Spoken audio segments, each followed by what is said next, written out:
Hi, we're here to talk today about the elements as related to Bardon's take on it in his book, and my own take on it. And to do so, we're going to start with the first card of the tarot, the Magician, card number 1, not card number 0, which is the Fool. So this is the card number 1, the Magician.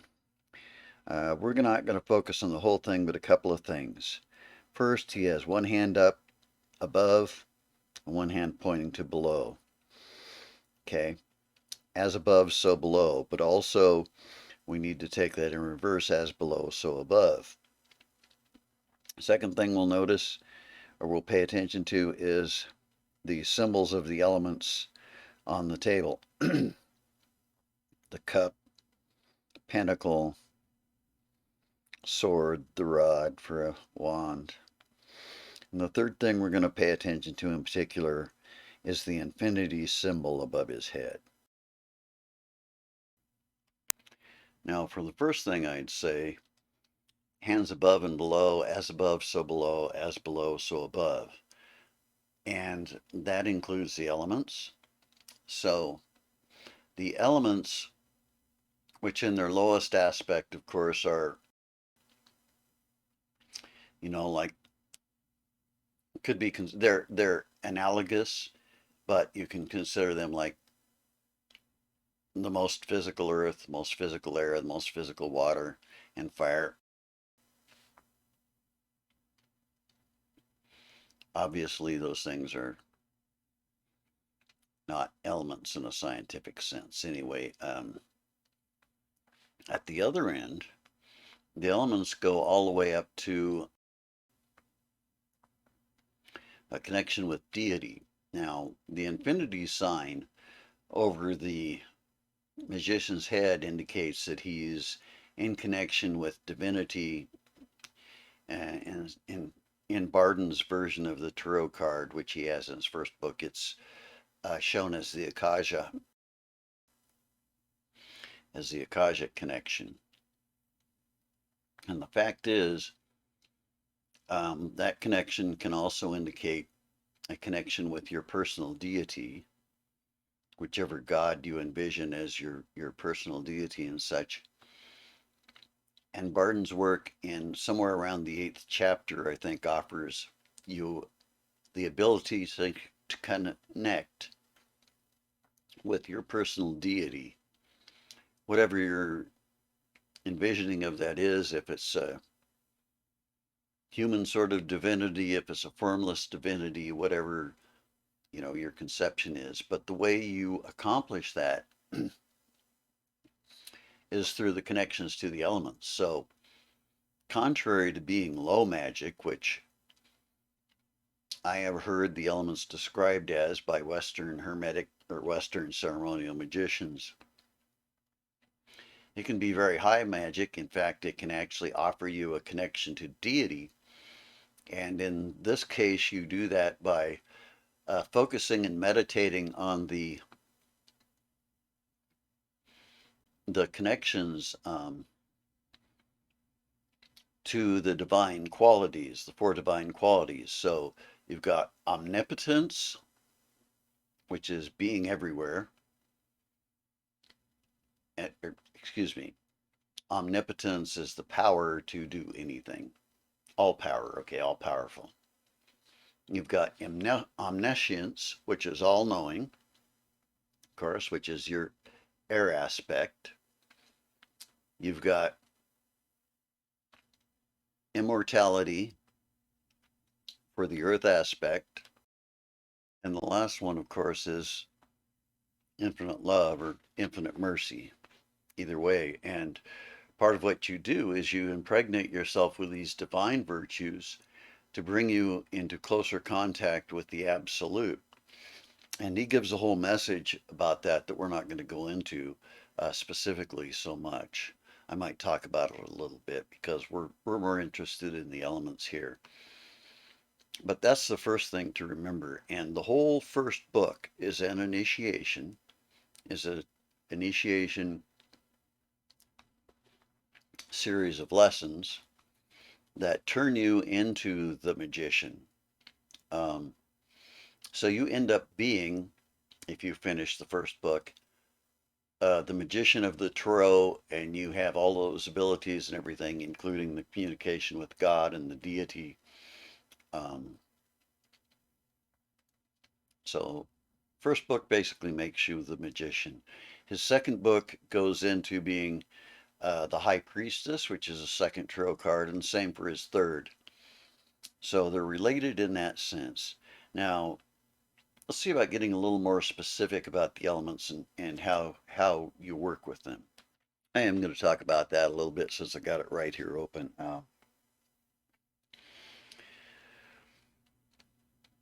God is the highest, the ultimate truth, and the ultimate lawfulness in existence. Um, the concept of God must be understood in its universal lawfulness. It does not matter to which religion the magician belongs, whether Christian, Jew, Buddhist, Muslim, Hindu, Brahmin, or any other religious denomination. If he be on the path of initiation, you must respect without exception the universal lawfulness in his concept of God.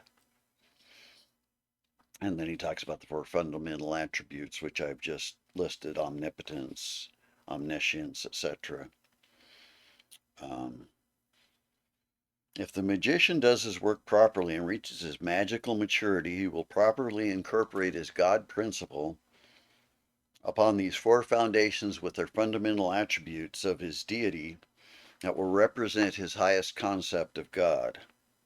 The concept of his God does not have to be connected to a person or a living person or a person that has lived before.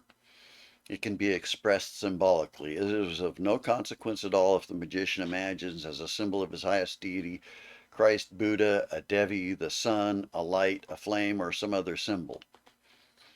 Here the concept is of less importance, however the quality which he places into his concept is important. So,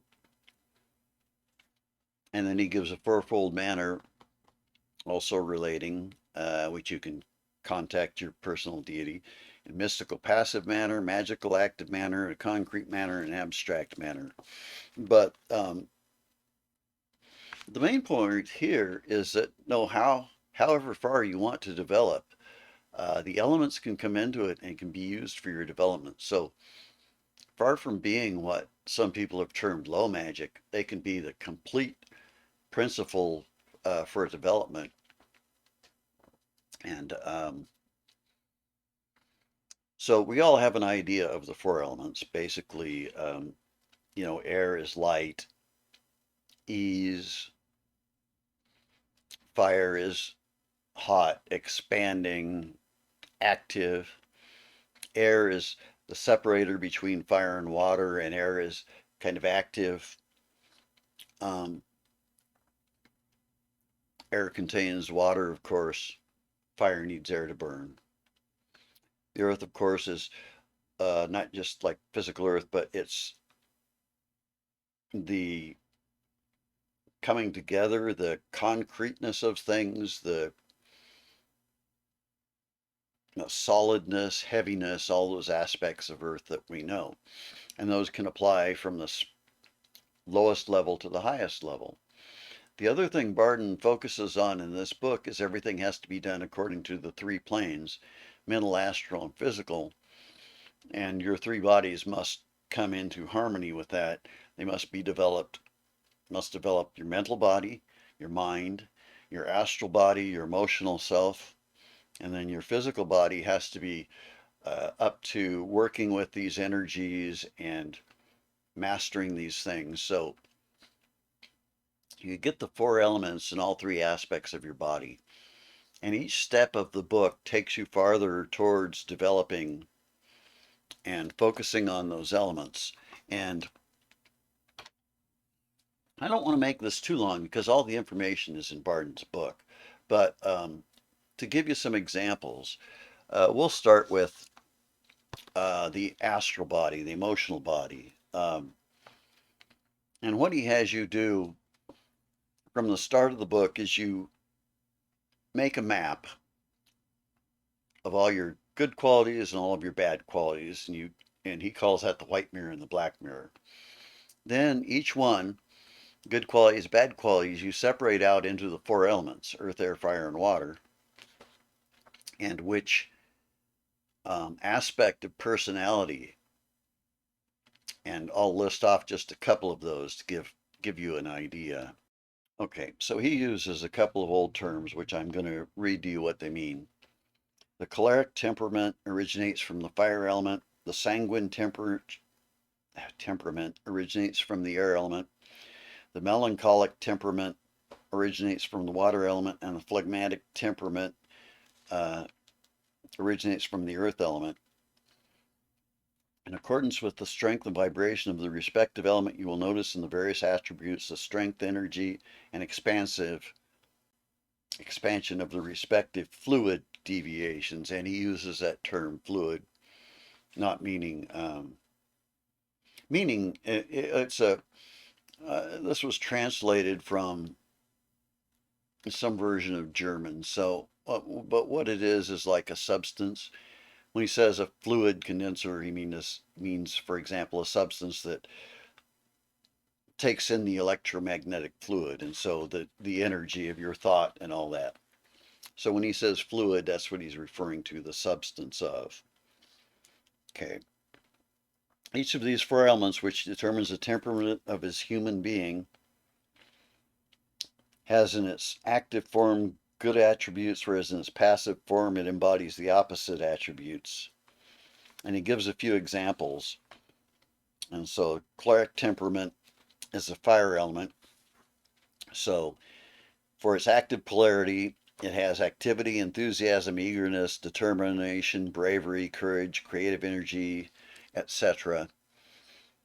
And for its negative form, the fire element can cause the following bad attributes: voracity, jealousy, passion, irritability, quarrelsomeness, immoderation, destructive urges, etc. So let's look at water as a comparison here.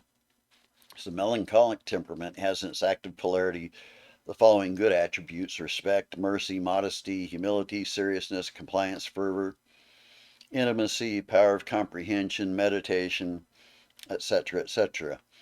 And in its negative form, it has the following bad attributes: indifference, downheartedness, shyness, disinterest,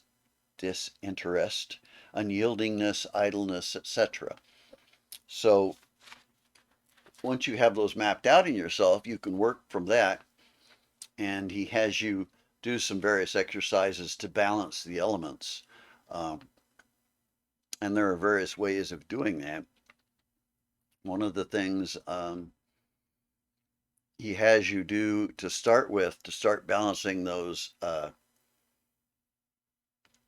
character attributes, is to use autosuggestion, which he lists in his book, which is a type of repetition, and willpower to fight those to start with, and start equalizing your elements out. In other words, take a bad property from one of the elements and turn it into a good property of that element, or, you know, that type of thing. He tells you how to go about it. So we don't need to worry about that too specifically here. You can find it in his work.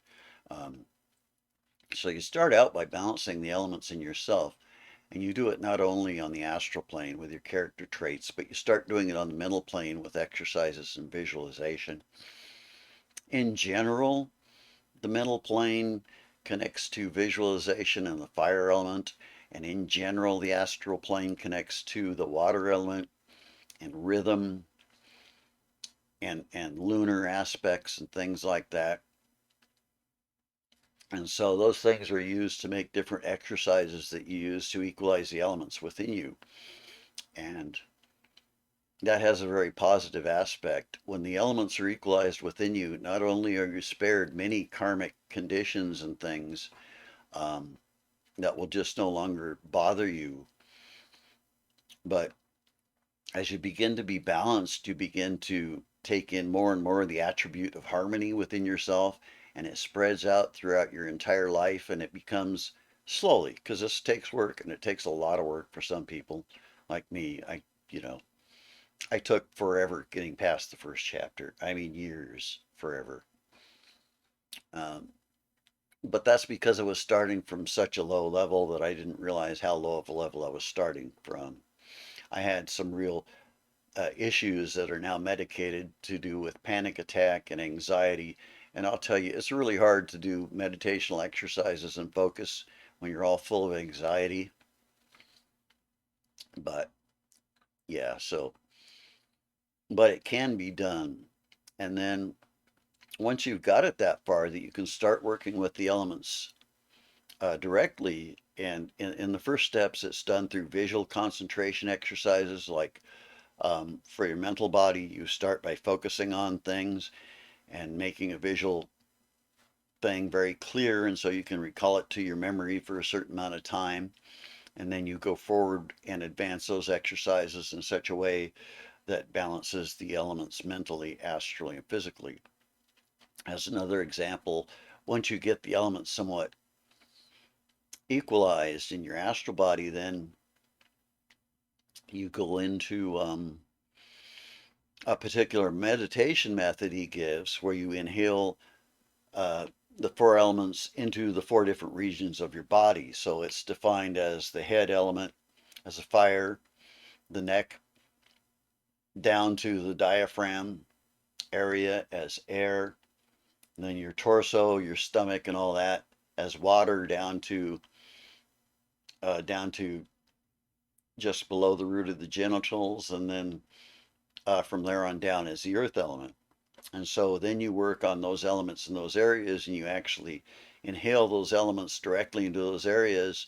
And then when you get to the point where you can do all four elements simultaneously, inhale them into those areas, then you reach a state of, this brings you into a state of elemental balance that you can reach any time easily once you've reached that stage by doing this elemental breathing exercise. So uh, this type of process continues on up through the whole book.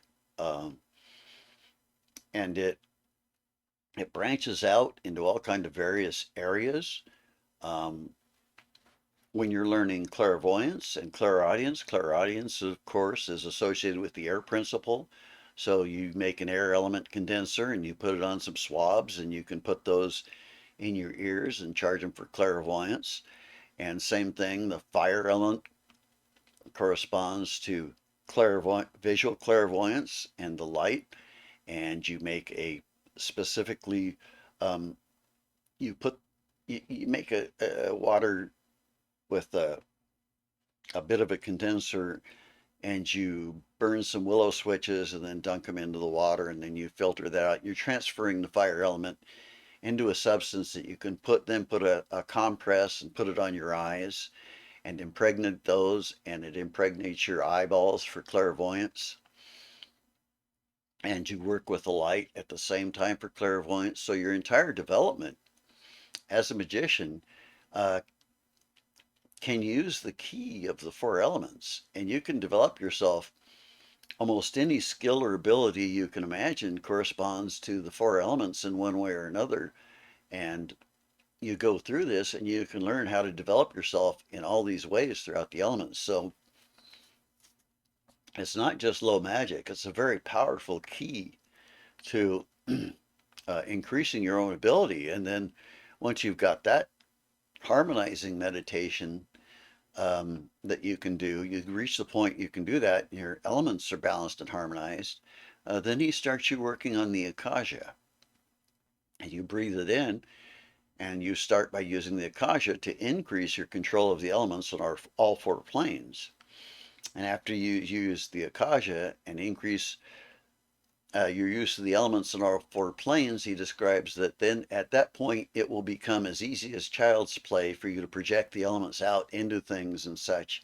And at that point, you're advanced enough you might be able to physically use the elements, the element of air to levitate something by making it light, lighter than air, the element of earth to make something really heavy, the element of fire to actually physically start a fire. He gives a technique in which you can do that once you've advanced far enough, where you can put you, you condense, he uses the word condense, you condense down the air element, a huge amount of the air element into a tiny little dot, a little point and you put it like into the wick of a piece of,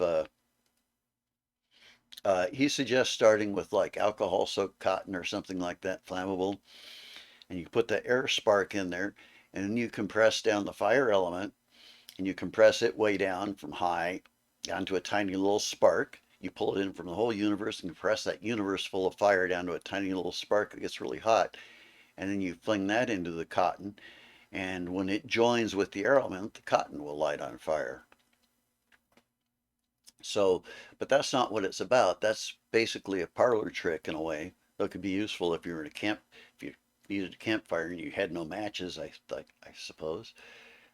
People in India, some of them have the ability to start fires by this method that they use for worship, puja, um, if I'm pronouncing that right. I'm not sure that the J isn't pronounced as a Y, but for their offerings and things, some of them should be started by mantra, which is basically a similar procedure. Mantra differs a little bit from this method of working, but same idea. So, but those are parlor tricks compared to the development it's giving you. You know, it really turns you, the first book will turn you into a fully functional magician, and not just with the abilities and capabilities of a magician, but also your moral and spiritual development has to go hand in hand with this. Um, One of the aspects of some things, for example, working with the Akasha, um, which happens about halfway through the book, somewhere, maybe the sixth chapter, something like that. Um, the things that you think will start manifesting down, whether you want them to or not. That includes any uh, thoughts you might have that are unpleasant, that are negative. Those can also just manifest down really fast when you start working with the Akasha. So if you aren't harmonious and if you don't have a good moral character and such, following this pathway will basically lead to um, generally a person will be stopped before they really hurt anybody. And it usually happens because the Akasha could put giant obstacles in your pathway to stop your development if you're not morally up for it, you know.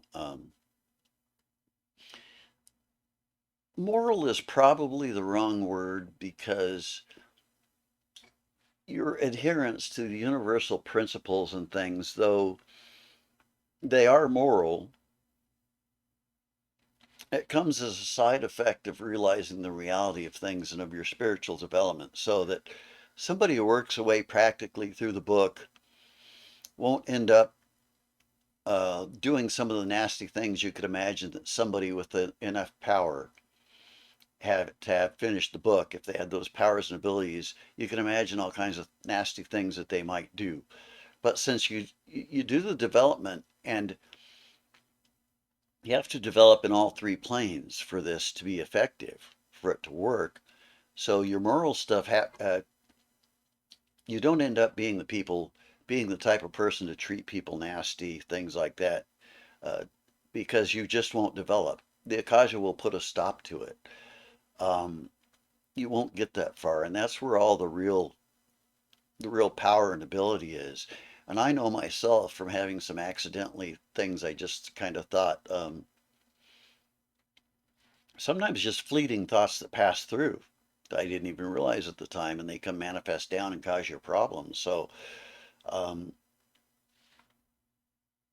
it really is like the best system, and I've never seen anywhere ever so complete of a system of initiation. It's much, much more thorough. Even the first book. The first book alone is much more thorough than anything, than all of Crowley's writings put together about everything. The first book is uh, much more a true initiation. And then you've got the other tarot cards to follow. Bardon died before he could get to doing the fourth tarot card, which he wanted to write a book about, dealing with alchemy and some other things. But the Gestapo and his prison and sentence from manufacturing alcohol, which he used for making tinctures to heal people with. That got him into trouble. But it's the elements are throughout everything, and the key to everything, from God all the way down. And the key to actually working with and mastering the Akasha. And basically, I've come to the conclusion that the Akasha is the same thing as the Tao. If you read the Tao Te King, they're basically the same thing. You know, all things are there in potential. But without going too far on that, so if anybody's interested and they want more on specific elemental things and that, I'd be glad to do more videos on the subject. But I would suggest, because it's so thorough and accurate, that you read the information from Bardon's book. And I will point out also, you can't just grab one of these. You can't just grab the techniques from Bardon's book and use them unless you are very developed along certain lines. Each chapter builds up from the previous chapter and builds up your abilities to be second nature, so that by the time you're several chapters in, some of these abilities become so second nature they're easy for you, and then those are relied on being easy to do the following stages. So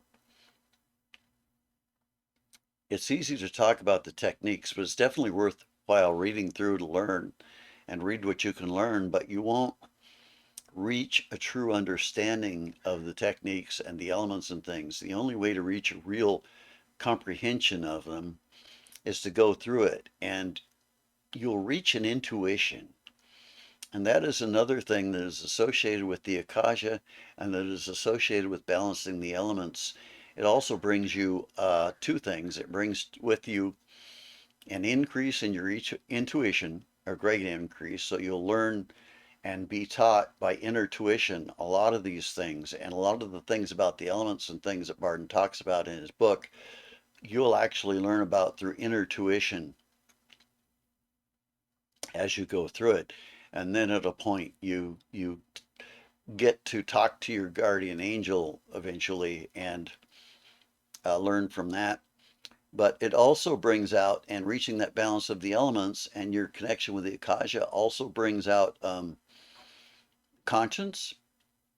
Conscience is a particular attribute of the Akasha, and so you will get more and more of a conscience. So that's kind of what's required. Um, People being conscienceless can't really follow this method, and that's the trick. And if you follow this method and Bardon's method and use of the elements and things to develop yourself, you would develop more and more contact with that consciousness. And so a really truly black magician will not be able to use this development technique and processes and won't be able to use the Akasha in this fashion at all, because they will be thrown out and rejected, and their bad harmonies or their bad thoughts and actions and things will recoil upon them very strongly. And the Akasha has the ability to even, if you were really trying to be a bad black magician, to actually kill you or put major obstacles in your case. I understand, though, from what Bardon says, that the majority of what it does usually is head people off before they reach that point. So it will fill them with misunderstandings about the information, about the elements, and miscomprehensions. So the Akasha will work two ways. So in this sense, the Akasha is also the guardian of the threshold. If you accept your conscience and follow your morality and the leanings of your conscience as you work with the Akasha, you will gain intuition. Your conscience will become sharper. Your use of the Akasha will become better, and you will gain kind of the ultimate of abilities and powers to develop yourself in this way. But if you try to use it for bad purposes, or if you're unclear, if you try to get into the Akasha and use it, and your mind isn't clear enough, these things will recoil back upon you, and you will usually be led away from the path by thinking it's delusion or it's illusional, or there's no way you can make progress, or it's a false system and it doesn't work, that kind of thing, because the Akasha can very well cloud a person's vision and sight, because one of the prime aspects of the Akasha is not only the conscience, but it's the aspect of harmony. And the more you bring harmony into yourself, the more you'll be able to work with the Akasha. So it's all tied up with the elements. And so I didn't want to understate the importance of the elements. So I think that's long enough for now. That's going to make about a half-hour video. So I hope this answers people's questions and things. And um, if you want more specific videos on the elements and things, on doing particular tasks and things, I could get more specific. Um, but this is kind of in answer to a video from one of our viewers who asked if we'd done something on the elements and Bardon's take on them in that aspect. So hopefully this will answer those questions. If not, please feel free to ask them and we'll do our best to give you whatever answers we can. Thank you, and blessed be.